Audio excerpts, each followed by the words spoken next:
हाय, मेरा नाम अविद बंसल है। मैं एक ऑथर और एक कोच हूँ in the art of conscious living. I have made my self available online बस एक सिंपल इंटेंशन के साथ, सही अवेयरनेस फैलाना लाइफ के उस फिनोमिना के बारे में जिसे आज लोग मैनिफेस्टेशन कहते हैं। और मेरा आपसे एक सिंपल सा एक वादा है, एक प्रॉमिस है कि जो भी मैं इन वीडियोस में शेयर करूँगा it will be completely faithful to the Neville Goddard, और वो सीधा मेरे एक्सपीरियंस से ही होगा। इस वीडियो में आज हम नेविल गॉडर्ड के एक सबसे अनोखे, सबसे यूनिक और सबसे ज़्यादा मिसअंडरस्टूड कंसेप्ट के बारे में जानेंगे, जिसे कहते हैं ब्रिज ऑफ इंसिडेंट्स। ये एक ऐसा कंसेप्ट है जिसे लोगों ने या तो गलत समझा है या फिर एक हाफ नॉलेज के साथ फॉलो किया है, या फिर उसे सिर्फ एक फैंसी मैनिफेस्टेशन ट्रिक बना दिया है। ये कोई ट्रेंडी लॉ ऑफ अट्रैक्शन जैसा आइडिया नहीं है, ये कोई शुगर कोटेड मैनिफेस्टेशन प्रॉमिस नहीं है, और बिल्कुल भी ये कोई फील गुड कंसेप्ट नहीं है। ब्रिज ऑफ इंसिडेंट्स वो हिस्सा है इस लॉ का जो नेविल गॉडर्ड ने बताया था, जो काफ़ी सच्चा है और सबसे ज़्यादा एक रॉ कंसेप्ट है, सबसे ज़्यादा रिवीलिंग कंसेप्ट है, और इसलिए सबसे ज़्यादा अनकंफर्टेबल भी है। लोग इसे रेजिस्ट करते हैं ब्रिज ऑफ इंसिडेंट्स को, क्योंकि ब्रिज कभी उस रूप में नहीं आता है जिसमें लोग एक्सपेक्ट करते हैं उसे आने के लिए। ब्रिज अपने टाइम पे ही आता है, अपने तरीके से ही आता है, और अपने लैंग्वेज में ही बात करता है, और उसकी अनप्रिडिक्टेबिलिटी ही लोगों को डरा देती है। लेकिन आज मेरा इंटेंशन काफ़ी सिंपल है, आपको क्लैरिटी देना। ये कोई थ्योरी वाली क्लैरिटी नहीं है, ये टेक्स्ट बुक वाली क्लैरिटी नहीं है, बल्कि ये वो क्लैरिटी है जो अंदर उतर कर आपके अंदर काफ़ी रिलीफ लाएगी, काफ़ी शांति लाएगी, जो दिल के एक एजिटेशन जो होता है उसको डिसॉल्व करेगी, फ्रस्ट्रेशन को डिसॉल्व करेगी, जो आपको समझ देते कि अगर आज आपकी लाइफ कैसी भी है, काफ़ी केओटिक लग रही है, आपको लग रहा है कि सब कुछ हाथों से निकल रहा है, सब कुछ टूट रहा है, सब कुछ हिल रहा है, तो शायद वो आपको पनिशमेंट लगेगी। मगर ब्रिज ऑफ इंसिडेंट्स ये नहीं है। और हाँ, आज जो आप फील कर रहे हो वो एक ब्रिज हो सकता है, और जब आप ब्रिज को समझ लेते हो जो नेविल ने ओरिजिनली ही बताया था, ना कि वो जो आजकल इंटरनेट पे एक ट्रेंडी कंसेप्ट बना दिया है कि ब्रिज ऑफ इंसिडेंट्स को देखो, तलाशो, करो, तो अगर आप रियल में इसको समझ जाएंगे तो आप पैनिक करना बंद कर देंगे, आप डाउट करना बंद कर देंगे, और सबसे इंपॉर्टेंट, आप अपनी अजम्पशंस को बीच रास्ते में छोड़ना बंद कर दोगे। नेविल गॉडर्ड ने कहा था कि जिस मोमेंट पे आप अपने विश फुलफिल्ड के स्टेट को अज्यूम करते हो, और सच में करते हो कि आई हैव अज्यूम्ड इट, उसी मोमेंट, उस ही एग्जैक्ट मोमेंट पे आपके अंदर कुछ अंदर मूव करता है। ये मूवमेंट बाहर से शुरू नहीं होती, ये आपके अंदर की मूवमेंट है जो अंदर से शुरू होती है, आपकी कॉन्शियसनेस के अंदर से शुरू होती है। और जब आपका स्टेट अंदर से चेंज होता है, when you stay loyal to your assumption, तो दुनिया चाहे ना चाहे उस स्टेट को रिफ्लेक्ट करने के लिए अपने आप को रीअरेंज करने लगती है। आप नोटिस करते हो कि आपकी बाहर की लाइफ धीरे धीरे चेंज होने लग रही है, और यही ब्रिज ऑफ इंसिडेंट्स है। ये रास्ता है पुरानी स्टेट से नई स्टेट तक जाने का। ये वो कॉरिडोर है जहां से गुजर के आप अपनी पुरानी आइडेंटिटी से निकल के अपनी नई आइडेंटिटी जो आपने बनाई थी कि आई एम रिच, या मैं वो हूँ जो मैं बनना चाहता हूँ, वो उसकी तरफ ले जाती है। ये वो इनविजिबल धागा है जो आपकी अजम्पशंस को उसके एक्सप्रेशन से बांध के आपको उस डायरेक्शन में ले जाती है। और सबसे ज़्यादा इम्पॉर्टेंट बात ये है जो लोग एक्सेप्ट नहीं कर पाते, ब्रिज आप नहीं बनाते, आप ब्रिज को डिज़ाइन नहीं करते, आप ब्रिज को प्लान नहीं करते, आप सिर्फ एंड को अज्यूम करते हो, और वही आपकी जॉब है, वही आपका काम है। नेविल ने बोला था कि stay in that assumptions, live in the end, and do not be concerned how it's going to be happening around you. वो आपका काम नहीं है कि चीजें कैसे होंगी। When you live in the end, you live in the end. You do not go about looking for the bridge of incidents, और ब्रिज खुद ही अनफोल्ड होता है। नेविल ने अपनी किताबों में लिखा था, I and my father are one, but my father is greater than I. He knows way that I know not of. इसका मतलब यह है कि जो उसके तरीके हैं, the father's ways are beyond my knowing.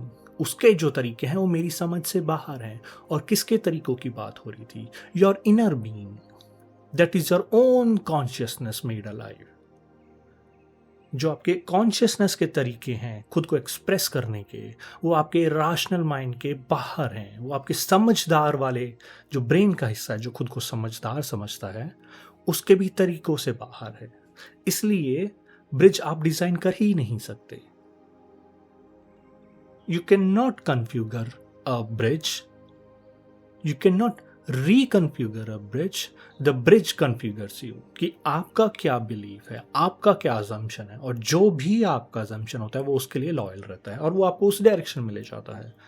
So bridge of incidents कुछ सेट ऑफ मूवमेंट्स होते हैं आपकी लाइफ में जो आपको प्रेजेंट स्टेट से फ्यूचर स्टेट में ले जाता है, जो भी आपने अज्यूम कर रखा है। लोग सबसे ज्यादा गलतफहमी ये करते हैं कि वो अज्यूम तो कर लेते हैं पर फिर दुनिया से उम्मीद करते हैं कि वो उन्हें सिर्फ सॉफ्ट साइन दे या स्वीट कन्फर्मेशंस दे या सूदिंग प्रोग्रेस दे, जैसा ब्रिज उनको कोई स्पा ट्रीटमेंट दे रहा हो, काफी पीसफुल, काम, प्रिडिक्टेबल एंड वार्म। पर ब्रिज का काम ये नहीं है कि वो आपको पुराने सेल्फ को कंफर्ट करे। ब्रिज का कोई लेना देना नहीं है कि आप कैसे कंफर्टेबल फील कर रहे हो। ब्रिज का सिर्फ एक काम है, आपको आपके नए सेल्फ तक ले जाने का। And that is the only way of only intention of bridge, the bridge of incidents. और जो कुछ भी आपके पुराने सेल्फ से रिलेटेड है, चाहे वो आपके बिलीव्स हों, चाहे वो पैटर्न्स हो, चाहे अटैचमेंट्स हो, चाहे हैबिट्स हो, वो सब न्यू स्टेट्स में नहीं जा सकते। अगर आज मैं कहूं कि हम साउथ इंडिया में रहते हैं जहां पे टेम्परेचर काफी गर्म तो नहीं होता, थोड़ा ह्यूमिड होता है, चिपचिपाहट होती है हवा में, सर्दियां इतनी ठंडी नहीं होती, और आज हम प्लान करते हैं कि हमें कश्मीर में जाना है, कश्मीर की वादियों में जाना है जहां टेम्परेचर -15, -20, -25 तक जाता हो। अगर आप आज अपने साउथ इंडियन स्टेट को छोड़कर ट्रैवल करके कश्मीर मतलब नॉर्थ इंडियन स्टेट में जाते हो, सो आप गर्मियों के कपड़े नहीं ले जा सकते, because that clothes belong to the state of south India. और वैसे ही जो भी आपके बिलीव्स, जो भी आपके रिएक्शन, जो भी आपके अटैचमेंट्स, जो भी आपकी हैबिट्स हैं, you can not take it to the level of new state, that does not belong to the new state. और जो कुछ भी आपके इसी तरह के जो पुराने सेल्फ से रिलेटेड हैं, वो न्यू स्टेट में नहीं आ सकते, इसलिए वो गिरता है, वो पहले ही डिसॉल्व हो जाता है। इसलिए कई बार हमें फील होता है कि मेरी लाइफ काफी हिल रही है, because you are entertaining those things which do not enter, which do not belong to the new state. वो हिलता है, वो टूटता है, और कभी कभी ये गिरना काफी जेंटल होता है कि जो भी आपके पुराने बिलीव्स या पैटर्न या अटैचमेंट्स होते हैं जो वो आपको छोड़ते हैं, तो आपको काफी जेंटल भी फील होता है कि धीरे धीरे जा रहा है। कभी कभी वो काफी वायलेंट होता है। इसीलिए ब्रिज का टाइम लोगों से सबसे ज्यादा मेसी लगता है कि जब वो ब्रिज से ट्रैवल करते हैं उन्हें काफी मेसी लगता है, उनकी लाइफ बिखरने लगती है, कई बार उन्हें फील होता है, ऐसा लगता है कि लाइफ हाथ से फिसल रही है, पुराने रिश्तों पे क्रैक्स आने लगते हैं, दरारें आने लगती हैं, काफी जो स्ट्रक्चर वो आपके अंदर होते हैं जो बिलीफ के, वो टूटने लगते हैं, और काफी चीजें डिसॉल्व होती हैं, और आपका पुराना दिमाग जो पुराने स्टेट पे आधारित है, जो फैमिलियर चीजों को ही सेफ समझता है, वो काफी डर जाता है नई चीजें देख के और कहता है कुछ तो गलत हो रहा है। लेकिन सच तो ये है, कुछ गलत नहीं हो रहा, सब कुछ रीअरेंज हो रहा है आपके नए अजम्पशन के साथ।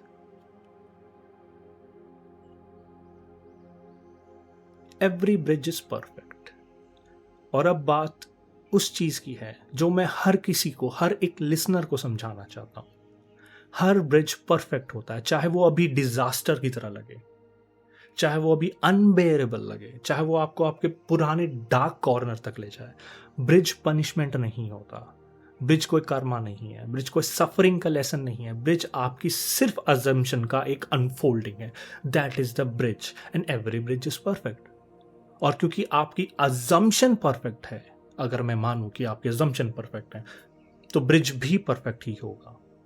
आपकी अपनी आंखों को उस मोमेंट में परफेक्शन शायद ना दिखे, बट जब आप अपने गोल पे पहुंच जाओगे और जब आप मुड़कर पीछे देखोगे, तब आप आइडेंटिफाई करोगे, हाँ इन रास्तों ने, इन सिचुएशन ने, इन इन सर्कमस्टांसेस ने आज मुझे ये बनाया, और यही मैं सबको बताना चाहता हूं। Every bridge is perfect. You can not determine your bridge by looking ahead. आप अपने ब्रिज को कभी आइडेंटिफाई नहीं कर पाओगे कि हाँ मेरा ब्रिज ऐसे होने वाला है। नहीं, जब आप अपने नए स्टेट पे पहुंच जाओगे, तब आप जब पीछे मुड़ के देखोगे, तभी आप अपने ब्रिज को पहचान पाओगे। मगर आजकल ऑनलाइन ट्रेंड्स में मैंने काफी देखा है, लोग ब्रिज को ढूंढते फिर रहे हैं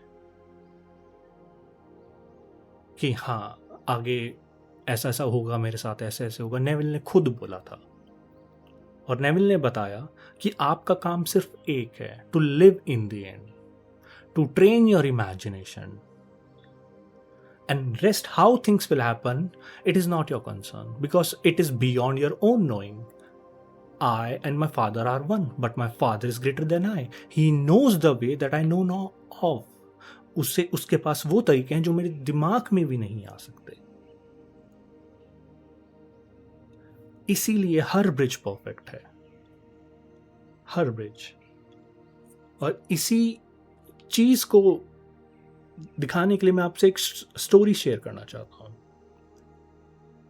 एक लड़की थी, एक वुमन, जो वुमनहुड में जा रही थी, and she was the soul earner of the family. वो अकेली ही कमाने वाली थी अपनी फैमिली में। उस फैमिली में उनके माता थी और उनके पिता थे, और वो कमाने जाती थी, पर उनकी लाइफ में कुछ सही नहीं चल रहा था। थोड़े फैमिली में इश्यूज थे, फाइनेंशियल कंसर्न्स थे। She was the soul earner. जो वो कमाती थी वो फैमिली के लिए काफ़ी नहीं था, और उस कमाने के चक्कर में उनकी हेल्थ भी खराब हुई काफ़ी। तो उन्होंने बोला कि जब वो मेरे से पहली बार बात कर रहे थे कि these are the thing which is happening in my life. मेरे रिलेशनशिप अच्छे नहीं है, मेरे घर के साथ रिलेशनशिप अच्छे नहीं, मेरा फाइनेंस अच्छा नहीं, मेरी हेल्थ खराब हो रही है दिन पर दिन। तो मैंने मैनिफेस्टेशन स्टार्ट करना शुरू किया। Then I found you. फिर मैंने आपसे बात करी, और आज हमारी पहली मीटिंग है। देन आई सिंपली सेड कि what is exactly manifestation is. Manifestation को एक स्विच नहीं है जो आप आज ऑन कर रहे हो कि हाँ आज से मैंने मैनिफेस्ट करना शुरू किया। You are always manifesting.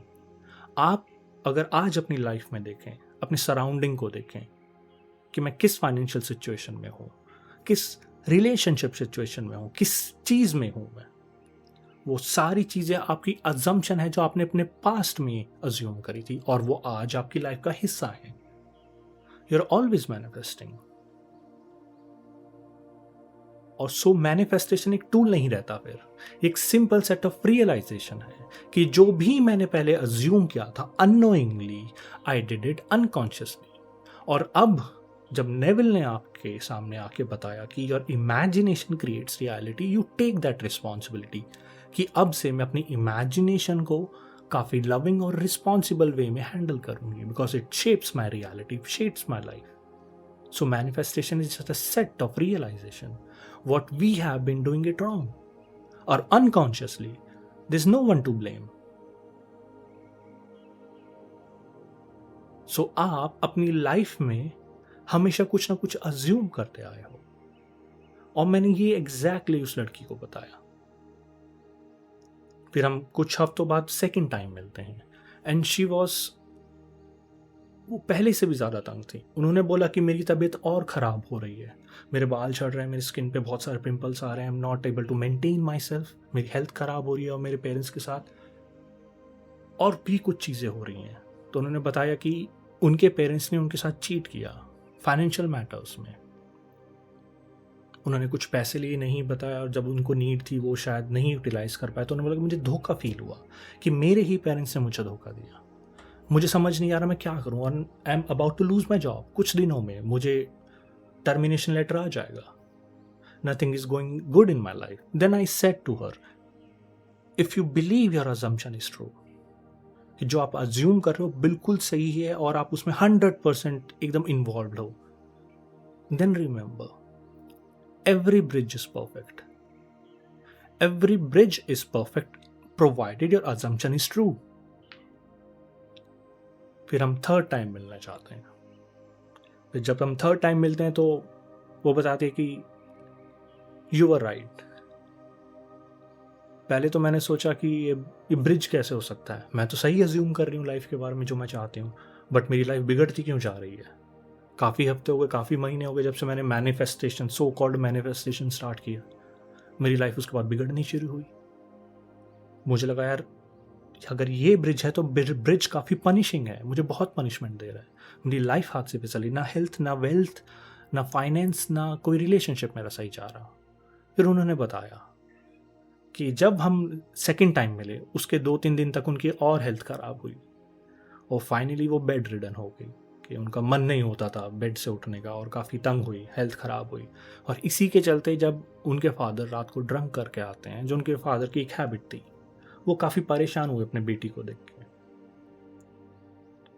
तो उन्होंने बताया, एक सच बताया कि उन्होंने बोला कि जो पैसों की बात से हमारे बीच में दरार है, कि जिससे लड़की ने बताया था कि मेरे मॉम डैड ने मेरे साथ चीटिंग करी, डिसीट किया, कि they took the money and financially cheat किया। तो उसने बताया कि वो पैसा मैंने नहीं लिया, उसके फादर ने। आफ्टर ड्रंक काफ़ी इमोशनल हो गए कि वो पैसा मैंने नहीं, वो पैसा मेरे ब्रदर ने, मतलब उनके चाचा ने, उनके अंकल ने लिया था। और बस मैं अपनी फैमिली का फेस बचाने के लिए, अपनी भाई की इमेज बचाने के लिए मैंने वो ब्लेम अपने ऊपर लिया। सो आपकी माँ और मैंने दोनों ने मिलकर आपको यही बताया कि पैसा हम नहीं लिया, बल्कि वो किसी और ने चीट किया, वो हमसे भी चीट करके लिया। फिर लड़की ने बताया जब उसने ये सेंटेंस सुना कि her father, her mother didn't cheated her, didn't deceit her, उनके कंधों से सारा प्रेशर निकल गया। तो उन्होंने मुझे एग्जैक्टली यही बोला कि एग्जैक्टली मैंने यही मोमेंट इमेजिन किया था कि मैं अपने मॉम डैड के साथ वापस मिल रही हूँ, सब कुछ ठीक है। और मेरा सारा जितना भी माइंड में क्लटर था, जितना भी डिप्रेसिंग में फील करी थी, सारा एक सेकंड में बाहर आ गया कि my parents are not the cheaters, वो खुद शिकार हुए। तो जितनी भी भावनाएं थी वो सारी बह गई।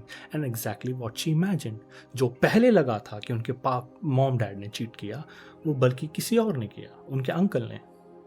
फिर नेक्स्ट डे से जब वो उनके अंदर से सारी चीज़ें बाहर आ गई, she went to the gym and she started caring for her. And soon after जब हम थर्ड टाइम मिले तो उन्होंने मुझे यही शेयर किया कि I started looking for a job and I got one, जो मुझे मेरी प्रीवियस जॉब से काफ़ी ईजी जॉब है, सेम पोजीशन है बट पैसे ज़्यादा हैं। सो हाँ, जब ये पैसे हैं तो I can manage my family, I don't have to worry about my finance. In couple of months, I'll be saving enough money, I'll be paying enough debt कि मैं freely जी सकूं. And that was her bridge of incidents. Then I told her, every bridge is perfect. But क्या तुमने bridge define किया था starting में कि कैसा ब्रिज जाने वाला है? उन्होंने बोला नहीं, मैं कर भी नहीं सकती थी। मैंने तो सिर्फ एक एंड सोचा कि मेरे पेरेंट्स के साथ सब ठीक है, फाइनेंशियल इशू ठीक है, अब मेरी हेल्थ भी इंप्रूव होने लग रही है, मैंने बस इतना सोचा। एंड देन आई सेड, तो तुम्हें ब्रिज के बारे में कैसा पता लगा? उसमें जब मैं वहां पहुंच गई नई स्टेट में, जब ये सब चीजें हो गई, तब मैंने बैठ के सोचा कि मेरे साथ क्या क्या हुआ पिछले कुछ महीनों में। And this is exactly what is exactly bridge of incident is. You cannot determine bridge of incident by looking ahead. You will always identify by looking backward. जब चीजें हो जाती हैं, when you go to a place, a very beautiful place for your vacation, and when you come back, and then you imagine how the things happened, then you recall everything, how things happened. And this is what bridge of incident exactly is. सो अब जो मैं आपको बताने चाह रहा हूँ वो काफ़ी चैलेंजिंग कंसेप्ट है, बट काफ़ी ट्रू है और रियल है, और यही नेविल ने हमें बताया। We are always walking on the bridge of incidents. हम अपनी पूरी लाइफ ब्रिज ऑफ इंसिडेंट्स पे ही चलते आए हैं। There was not a single moment जब हम ब्रिज पे नहीं थे, हम हमेशा से ही ब्रिज पे हैं। और वो ब्रिज किस चीज़ का है? जो आपने आज अज्यूम कर रखा है, जो आपने अपने पास्ट में अज्यूम कर रखा था, अपने बारे में, अपने फ्यूचर, अपने पेरेंट्स, अपने सराउंडिंग के बारे में। अगर आज आप ये सोचते हो कि इट टेक्स 15 ईयर्स, 15 साल लगते हैं to work in corporate office job करने में या फिर घर खरीदने में, तो you are still walking on the bridge of incident of that assumption कि 15 साल के बाद ही वो आपको स्टेट में लाएगा। अगर आज आप ये सोचते हो कि फाइनेंशियल स्टेबिलिटी 45-50 एज ईयर के बाद आती है, then you are living on the bridge itself and that is your assumption. अगर आज आपका ये असम्पशन है कि 35 के बाद हेल्थ डिग्रेड होनी शुरू होती है और काफ़ी आपको बैक पेन्स आएंगे, आइज प्रॉब्लम आएंगे, आपको चश्मे लगेंगे, या फिर जो चीज़ें भी होंगी, जो भी असम्पशन है, जो भी बिलीफ है, आज आप उनके ब्रिज पे वॉक कर रहे हो। अगर आज आपको वो ब्रिज छोड़ के दूसरे और नए ब्रिज पे जाना है, तो आज आपको अपना असम्पशन चेंज करना होगा। जो भी फ्यूचर की चीज़ें आज उसे प्रेजेंट टेंस में बोलो। You make that particular goal in your life that ठीक है, मैं 5 साल कॉर्पोरेट ऑफिस में काम करूंगा and I will save enough money to start my own business after 5 years. You change that assumption. Every night you assume when you sleep in that wish fulfilled that you have a business. So once you change your assumption, जब आप अपना assumption change करते हो तो आप अपना bridge खुद change करते हो. And this is exactly what bridge of incident is. Bridge of incidents आप कभी भी डिटरमाइन, कन्फिगर, रिकन्फिगर नहीं कर पाओगे। वो आपका काम भी नहीं है। आपका सिर्फ एक काम है, what do you think about yourself? And what do you want to assume about yourself? And you assume it and that is your only work. And how things will happen, चीज़ें कैसे होंगी, वो आपका कर्तव्य भी नहीं है, आपकी सोच में भी नहीं आना चाहिए। जब आप जीते हो एंड में, when you live in the end, the feeling of wish fulfilled, you want to become an entrepreneur,